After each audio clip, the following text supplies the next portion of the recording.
In Chapter 9, we're going to solve quadratics using various methods. The first method is a method we learned in Chapter 7, and that's going to be solved by factoring. Okay, remember when you solve by factoring, you want to put the equation in standard form, meaning it has to equal 0, and it goes from highest degree term to lowest degree term. Then we factor it, and then we solve using the zero product property. Okay, so let's go ahead and try the first one. Okay, let's see. It is equaling 0. It goes from highest degree or highest exponent to lowest exponent, so I'm going to go ahead and factor it. There is no common factor, so I can go straight to this step. Since it's x to the second, I know it's going to be x times x. Okay, let me think of what I multiply to get 24. Okay, it could be, what could it be? 6 times 4, 8 times 3. And of course, you're doing this in your head. You don't have to necessarily write it. But the correct factors are the ones that add up to 10, which means it's going to be positive 6 and positive 4.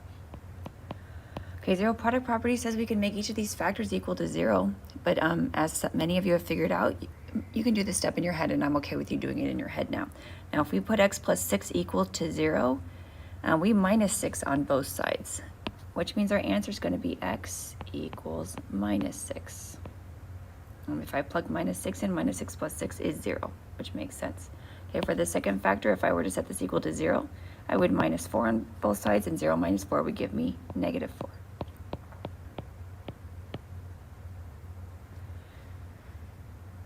Okay, I'm going to go ahead and try the second one. Let's see. Is it in standard form? It does equal 0.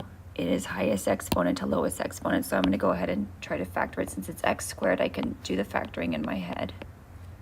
X times x. Now to get negative 18, that could be 6 times negative 3. It could be 9 times negative 2, but they have to be the ones that add up to positive 3. So it must be 6 and 3.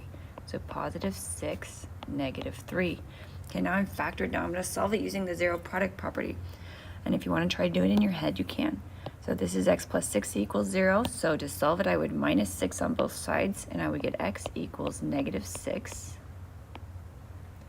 And then for my second answer, I would add 3 on both sides. 0 plus 3 is 3, and I would get x equals 3. Okay, go ahead and try number 3 on your own. Pause the video, and then I'll jump back in for number 4. Okay, go ahead and check your answer for number 3. You should have had x minus 7 times x minus 3 equals 0, and your answers were x equals 7 and x equals 3, and the order doesn't matter. Okay, I'm going to jump back in for 4, because for number 4, the equation's not in standard form. This should be a 0, and it's not a 0. In order to make it a 0, I could subtract 3 here. That'll give me a 0. If I subtract 3 from the right side, I need to subtract it from the left side, and I need to do it under the like terms. So I can't subtract 3 from this because this is x squared. I can't subtract 3 from this because this has an x. I can subtract 3 from this, so I'm going to go ahead and do that. Okay, let me bring down my new equation. I have x squared plus 10x. If I do 19 minus 3, I get positive 16, and now it equals to 0.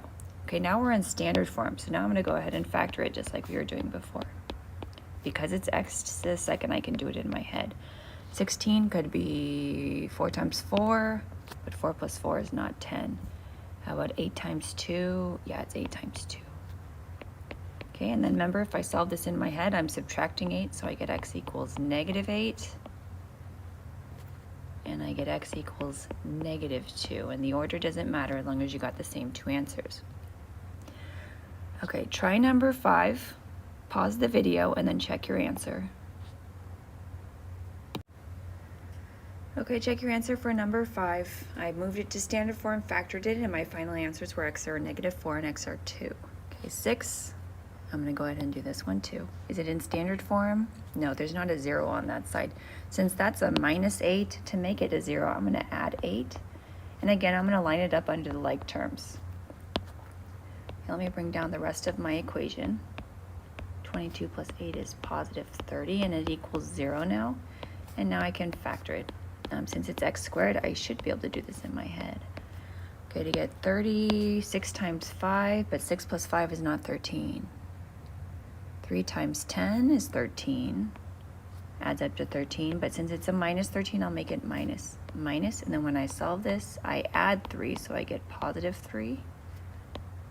And I add 10, I get positive 10. Okay, Okay, I'm gonna go over number 7 with you. And then I'm gonna have you do the rest of the practice on your own, and then you'll check your answers at the end. Okay, now 7 is definitely not in standard form. I have a lot of things on the right side that I don't want to be there. Okay, so first thing I don't want to be there is this 3x. So to cancel a positive 3x, I'm going to subtract 3x. Now, I have to subtract 3x from the left side, but I need to do it under the like terms. X squared is not a like term, but 10x is a like term, so I'm going to subtract 3x from the 10x's. Okay, now I still have the plus 1, which I don't like, so I'm going to subtract 1 from this side. If I do it, I'm going to line it up under the like terms. And then I'll bring down my equation. So I have x to the second. 10x minus 3x is going to give me 7x. 11 minus 1 is going to give me 10. 3x minus 3x is nothing. 1 minus 1 is nothing, so I have a 0 here. So now we're in standard form, which we love because we can factor it. Because it's x squared, I can do it in my head. So x times x. For 10, that's got to be 5 and 2 because that adds up to 7, and it's positive. So my answers are x equals -5 and x equals -2.